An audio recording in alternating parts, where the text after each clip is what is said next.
ಅಂತ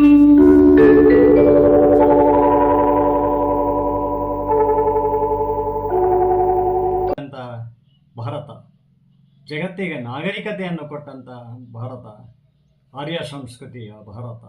ದ್ವಾಪರ ಯುಗ ಮುಗಿದ ಮೇಲೆ ಲಿಂಗಾಯತ, ಜೈನ, ಬೌದ್ಧ ಧರ್ಮ ಇವುಗಳು, ಅನಂತರ ಇನ್ನೂ ಅನೇಕ ಜಾತಿ ಜನಾಂಗಗಳು ಹುಟ್ಟುಕೊಂಡವು.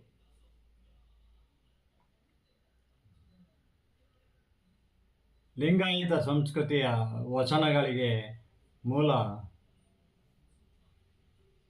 ವೇದಗಳೇ. ಯಾಕೆಂದರೆ ವೇದಗಳು ಅತ್ಯಂತ ಪ್ರಾಚೀನ ಸಾಹಿತ್ಯ, ದ್ವಾಪರ ಯುಗಕ್ಕೂ ಮುಂಚಿನದು. ವೇದಾಗಮ ಶಾಸ್ತ್ರ ಅಂತ ಹೇಳ್ತಾರೆ. ವೇದಗಳು ಅಂದರೆ ಪಂಚಭೂತಗಳ ಆರಾಧನೆ. ಅದನ್ನು ಮಾಡುವುದು ಹೇಗೆ? ಅದು ಆಗಮಶಾಸ್ತ್ರ. ಪೂಜಾ ವಿಧಿಗಳಲ್ಲಿ ಅಲೌಕಿಕ ಶಕ್ತಿಯನ್ನು ಆವಾಹನೆ ಮಾಡೋದು, ಪೂಜೆ ಮಾಡೋದು, ಹೋಮ ಕುಂಡದಲ್ಲಿ ಅಗ್ನಿಯೇ ಪ್ರಧಾನ. ಮಹಾಭಾರತ ಕಾಲದಲ್ಲಿ ಅಂದರೆ ವೇದ ಸಂಸ್ಕೃತಿ, ಬ್ರಾಹ್ಮಣರ ವೈದಿಕ ಅದಲ್ಲ, ಮನುಸ್ಮೃತಿ ಆ ಕಾಲ ಅಲ್ಲ, ಅದು ಅಮಾನ್ಯವಾಗಿತ್ತು. ಪಾಂಡವರಿಗೆ ದ್ರೌಪದಿ, ಪಂಚಪಾಂಡವರಿಗೆ ದ್ರೌಪದಿ ಒಬ್ಬಳೇ ಸತಿ ಎಂಬುದನ್ನು ಅವರು ಹೀಯಾಳಿಸ್ತಾ ಇದ್ದರು. ಸ್ವಯಂವರದಲ್ಲಿ ಅರ್ಜುನ ಅವಳನ್ನು ಸ್ವಯಂವರದಲ್ಲಿ ಗೆದ್ದು ಕರ್ಕೊಂಡು ಬರ್ತಾನೆ ವಿವಾಹವಾಗಿ. 5 ಜನ ಹಂಚಿಕೊಳ್ಬಿಡ್ತಾರೆ. ಕುಂತಿ ಹೆಡಲ್ದು ಅಂತ ಅವಳೇನೋ ಪ್ರಸಾದ ತಂದಿದ್ದಾರೆ, ಮತ್ತೇನೋ ತಂದಿದ್ದಾರೆ, ಉಡುಗೊರೆಗಳನ್ನು ತಂದಿದ್ದಾರೆ ಸ್ವಯಂವರಕ್ಕೆ ಹೋದವರು ಬ್ರಾಹ್ಮಣರ ವೇಷದಲ್ಲಿ ಅಂತ ಭಾವಿಸ್ತಾಳೆ ಕುಂತಿ. ಕೊನೆಗೆ ಶ್ರೀಕೃಷ್ಣನು ಬಂದು ಹೇಳ್ತಾನೆ, ಅವಳು ಕನ್ಯೆ ಆಗಿದ್ದಾಗ ದ್ರೌಪದಿ ಹಿಂದಿನ ಜನ್ಮದಲ್ಲಿ ವೇದವತಿಯಾಗಿದ್ಲು. ಆಗ ಕುಶಧ್ವಜ ಮಹರ್ಷಿಯ ಮಗಳವಳು, ನನಗೆ ಒಳ್ಳೆ ಪತಿ ಬೇಕು ಅಂತ ಈಶ್ವರನನ್ನು ಕುರಿತು ತಪಸ್ಸು ಮಾಡ್ತಾಳೆ. ಆ ತಪಸ್ಸಿನಲ್ಲಿ ಅವಳು ಈಶ್ವರ ನನ್ನ ಒಲಿಸ್ಕೊಂಡು ಈಶ್ವರ ಪ್ರತ್ಯಕ್ಷನಾದಾಗ ಅವಳಿಗೆ ಏನು ಕೇಳ್ತಾಳೆ? ಪ್ರತ್ಯಕ್ಷನಾಗಿ ಎದುರಿಗೆ ನಿಂತಿದ್ರೂ ಕೂಡ ಇವಳು ಕಣ್ಣು ತೆರೆಯುವುದಿಲ್ಲ. ಪತಿಂದೇಹಿ ಪತಿಂದೇಹಿ ಪತಿಂದೇಹಿ ಅಂತ ಹೇಳಕ್ಕೆ ಶುರು ಮಾಡ್ತಾಳೆ. ತಥಾಸ್ತು ತಥಾಸ್ತು ಅಂತ ಹೇಳಿದ್ರು ಅವಳು ಒಂದು ಸಾರಿ ತಥಾಸ್ತು ಅಂತ ಹೇಳಿದ್ರು ಕೂಡ ಕಣ್ಣು ತೆರೆಯಲ್ಲ. ಹಾಗಾಗಿ 5 ಸಾರಿ ಹೇಳ್ತಾಳೆ. ಹಾಗಾಗಿ ಅವಳಿಗೆ 5 ಗಂಡಂದಿರು. ದ್ರೌಪದಿ ದೃಪದನ ಮಗಳು. ಅವಳು ಅಗ್ನಿಯಿಂದ ಉದ್ಭವಿಸಿ ಬಂದವಳು. ನನಗೊಬ್ಬ ಮಗಳು ಬೇಕು, ಅರ್ಜುನನಿಗೆ ನಾನು ಕೊಟ್ಟು ಮದುವೆ ಮಾಡಬೇಕು ಅಂತ ದೃಪದ ಯಾಗ ಮಾಡುವಾಗ ಆಕೆ ಅಗ್ನಿಯಿಂದ ಉದ್ಭವಿಸಿ ಬಂದ್ಬಿಡ್ತಾಳೆ. ದುಷ್ಟದ್ಯುಮ್ನ ಅಣ್ಣನಾಗ್ತಾನೆ, ಅವನು ಅಗ್ನಿಯಿಂದ. ಅನಂತರ ಇವಳು ಬಂದ್ಬಿಡ್ತಾಳೆ, ಅಗ್ನಿಜ ಇವಳು. ದುಷ್ಟದ್ಯುಮ್ನೂ ಅಗ್ನಿಯಿಂದ ಉದ್ಭವಿಸಿ ಬರ್ತಾನೆ. ಪವಾಡ, ಪುರಾಣದಲ್ಲಿರುವ ಪರವಾಡವನ್ನು ನಿರ್ಲಕ್ಷಿಸಬಾರದು. ಅಗ್ನಿಯಿಂದ ಉದ್ಭವಿಸಿ ಬಂದ ಅಗ್ನಿಜೆ, ಅವಳಿಗೆ 5 ಜನ ಪತಿಯರು, 5 ಜನ ಪುರುಷರು. ಇವಳು ಒಬ್ಬಳೇ ಸತಿ. ಆ ಕಾಲದಲ್ಲಿ ಮಹಾಭಾರತದ ಆ ದ್ವಾಪರ ಕಾಲದಲ್ಲಿ ಯಥಾ ರಾಜ ತಥಾ ಪ್ರಜಾ ಎನ್ನುವ ಹಾಗೆ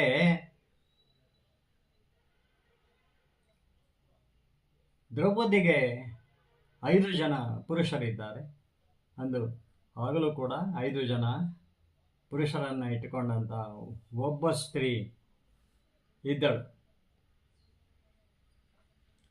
ಇಲ್ಲಿ ಈ ಕಾಲದಲ್ಲಿ ಕಲಿಯುಗದಲ್ಲಿ ನಾವು ಈ ಕಾಲದಲ್ಲಿ ಮುಂದುವರೆದಿದ್ದೇವೆ.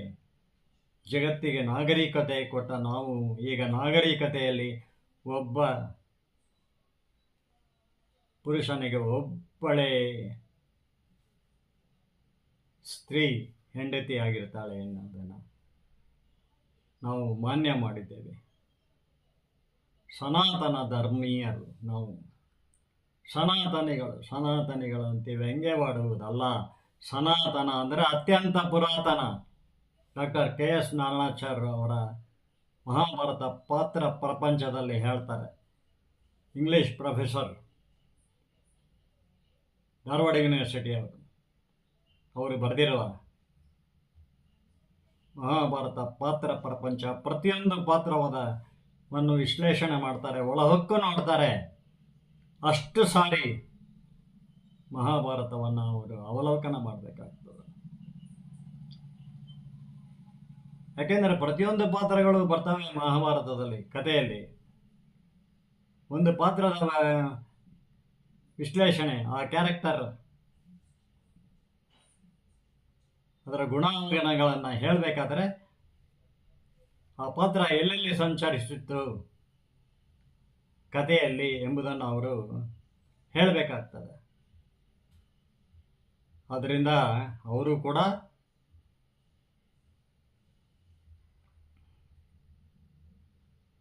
ಆ ಕಾಲ ಹೇಗಿತ್ತು ಅಂತಂದರೆ ಅದಾಗಲೇ ಏನಾಗಿತ್ತು,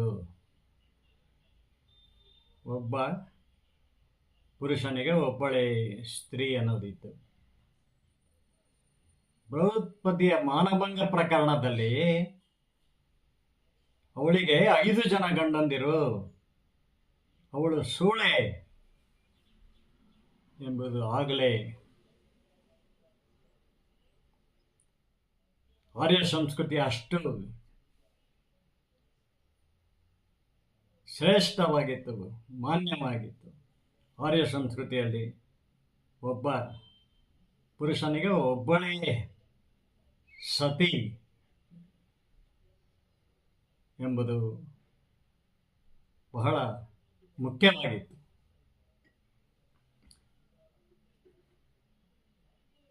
ದ್ರೌಪದಿ ಸೂಳೆ ಅಂತ ಮಾನಭಂಗ ಪ್ರಕರಣಕ್ಕೆ ಮಾಡುವಾಗ ಅದಕ್ಕೋಸ್ಕರನೇ ಹೇಳ್ಕೊಂಡು ಬರ್ತಾರೆ. ಜೂಜಿನಲ್ಲಿ ಧರ್ಮರಾಜ ಸೋತಾಗ ಅವಳು ಸೂಳೆ ಅಂತ ದುರ್ಯೋಧನ ಹೇಳಿದಾಗ ಅವನಿಗೆ ತಾಳ ಹಾಕ್ತಾನೆ, ನಿರ್ವ ಇಲ್ಲದೆ ಕರ್ಣ ಅವನ ಸಹವಾಸ ಮಾಡಿದ್ದರಿಂದ. ಇದು ಬಹಳ ಮುಖ್ಯವಾದ ಅಂಶ. ಋಗ್ವೇದ ಒಂದೇ ಇದ್ದಿದ್ದು. ಋಗ್ವೇದ, ಯಜುರ್ವೇದ, ಸಾಮವೇದ, ಅಥರ್ವಣ ವೇದ ಅಂತ ಮತ್ತೆ ಋಗ್ವೇದವನ್ನು 4 ಭಾಗಗಳನ್ನಾಗಿ ಮಾಡಿದವರು ವ್ಯಾಸ ಮಹರ್ಷಿ. ದ್ವಾಪರ ಯುಗ ಮುಗಿದ ಮೇಲೆ ಕಲಿಯುಗಾರಂಭ ಕಾಲದಲ್ಲಿ ಶೈವ ಮತ, ವೀರಶೈವ, ವೈಷ್ಣವ, ವೀರಶೈವ, ವೈಷ್ಣವರು, ಶೈವರು. ಆಗ ಲಿಂಗಾಯತ ಧರ್ಮ ಹುಟ್ಕೊಂಡಿದೆ. ಆದ್ದರಿಂದ ಈ ವಚನ ಸಾಹಿತ್ಯ ಬಂದಿದ್ದೆಲ್ಲಿಂದ? ಅದಕ್ಕೆ ಮೂಲ ಯಾವುದು? ವೇದಗಳ ಸಾಹಿತ್ಯದಿಂದಲೇ ವಚನ ಸಾಹಿತ್ಯ ಹುಟ್ಟುಕೊಂಡಿರೋದು. ವೇದಗಳೆಲ್ಲ ಸಂಸ್ಕೃತದಲ್ಲಿದ್ದು ಅವನ್ನು ಅರ್ಥ ಮಾಡ್ಕೊಳ್ಳೋದು ಕಷ್ಟ ಎಂಬುದಾಗಿ ವಚನ ಸಾಹಿತ್ಯ ಹುಟ್ಟಿತು. ವೈದಿಕ ಕಾಲ ಅಲ್ಲ, ಅದು ವೇದ ಕಾಲ. ಮಹಾಭಾರತ ನಡೆದಿರೋದು ವೇದ ಕಾಲದಲ್ಲಿ. ವೇದಗಳ ಶ್ಲೋಕಗಳು, ಸಾಹಿತ್ಯಗಳು ಇದ್ದವು. ಆಗಮಶಾಸ್ತ್ರದಲ್ಲಿ ಪಂಚಭೂತಗಳ ಆರಾಧನೆ ಬಹಳ ಮುಖ್ಯವಾಗಿತ್ತು. ಕಲಿಯುಗಾರಂಭ ಕಾಲದಲ್ಲಿ ನಡೆದ ಕಥೆ ಅದು ಮಹಾಭಾರತ. ಈಗಿನ ಜನರೇಷನ್ಗೆ ಹಾಗಿರಬಾರ್ದು ಎನ್ನುವ ನೀತಿಯನ್ನು ಮಹಾಭಾರತ ಹೇಳ್ತದೆ. ಒಬ್ಬ ಪುರುಷನಿಗೆ ಒಬ್ಬಳೇ ಮಹಿಳೆ ಇರಬೇಕು, ಇಲ್ಲದೆ ಹೋದರೆ ಅವಳು ಶೂರೆಯಂಗ ಆಗಿಬಿಡ್ತಾಳೆ, ಮಾನಭಂಗ ಪ್ರಕರಣ ಅದು ಹೇಳ್ತದೆ ಮಹಾಭಾರತ. ನಾವು ನಾಗರಿಕತೆಯಲ್ಲಿ ಮುಂದುವರೆದಿದ್ದೇವೆ. ಮಾನವ ಆ ಕಾಲದ ದೇಹದಾಢ್ಯತೆ ಪುರುಷರಲ್ಲಿ, ಸ್ತ್ರೀಯರಲ್ಲಿ ಹೀಗಿದೆಯೇ? ರಾಜ ಬಹುಪತ್ನಿವಲ್ಲವ, ಕನಿಷ್ಠ ಇಬ್ಬರಾದರೂ ಅವನಿಗಿರ್ತಾ ಇದ್ದರು. ಆದರೆ ಹೆಂಡತಿಗೆ ಇರಬಾರದು ಎನ್ನುವುದು ಆಗಲೇ ಸ್ತ್ರೀಗೆ ಇರಬಾರದು, ಅವಳು ಒಬ್ಬನೇ ಪುರುಷನನ್ನು ಮದುವೆ ಆಗಬೇಕು, ಅಥವಾ ಒಬ್ಬ ಪುರುಷನಿಗೆ ಇಬ್ಬರು ಹೆಂಡತಿಯರು ಇರಬಹುದು, ರಾಜ ಬಹುಪತ್ನಿವಲ್ಲವ ಎಂಬುದಾಗಿ ಇತ್ತು. ಆದರೆ ಧರ್ಮಶಾಸ್ತ್ರಗಳೆಲ್ಲ ರಾಜಶಾಸನಗಳಲ್ಲಿದ್ದವು. ಹಾಗಾಗಿ ದುರ್ಯೋಧನ ಬಹಳಷ್ಟು ವಿರೋಧ ಮಾಡ್ತಾನೆ. ಧರ್ಮಶಾಸ್ತ್ರ ರಾಜಶಾಸನದಲ್ಲೇ ಇದ್ದಿದ್ದರಿಂದ. ಏನಂತ ತಿಳಿದಿದ್ದೀರಿ ಮಹಾಭಾರತದ ಆರ್ಯ ಸಂಸ್ಕೃತಿಯನ್ನು? ವಿರೋಧ ಮಾಡ್ತಾನೆ. ಪ್ರಾಯಶಃ ಒಬ್ಬಳು ಸ್ತ್ರೀಗೆ 5 ಇಲ್ಲ 12 ಜನರು ಪುರುಷರು ಇರಬಾರದು ಎಂಬುದು ಆಗಲೇ ಬಹಳ ಮುಖ್ಯವಾದ ಅಂಶವಾಗಿ ಅದಕ್ಕೆ ವಿರೋಧ ವ್ಯಕ್ತಪಡಿಸ್ತಾ ಇದ್ದರು ಎಂಬುದನ್ನು ಬಹಳ ಗಮನಾರ್ಹವಾದ ವಿಷಯ ಅಲ್ಲವೇ? ಸುಮ್ಮನೆ ಈಗಿನ ಅಮಾಯಕ ಜನರಿಗೆ, ಜನಾಂಗಕ್ಕೆ, ಜನರೇಷನ್ಗೆ ಆರ್ಯ ಸಂಸ್ಕೃತಿ ಹಾಗಿತ್ತು, ಏನು ಲಿಂಗಾಯತ ಸಂಸ್ಕೃತಿಯ ವಚನಗಳು ಸುಮ್ಮನೆ ಉದುರು ಬಿಟ್ಟವ? ವೇದಗಳೆಲ್ಲ ಸಂಸ್ಕೃತದಲ್ಲಿತ್ತು, ಅವನ್ನು ಅರ್ಥ ಮಾಡ್ಕೊಳ್ಳೋದು ಕಷ್ಟ ಅಂತ ವಚನಗಳು ಹುಟ್ಟುಕೊಂಡು ಅಲ್ಲವೇ? ಆ ಕಾಲದ ಸ್ತ್ರೀ ಪುರುಷರ ದೇಹದಾಢ್ಯತೆ ಹೀಗಿದೆಯೇ ಎಂಬುದು ಜನಜನಿತವಾಗಿದೆ. ಆದರೆ ಈಗಲೂ ಕೂಡ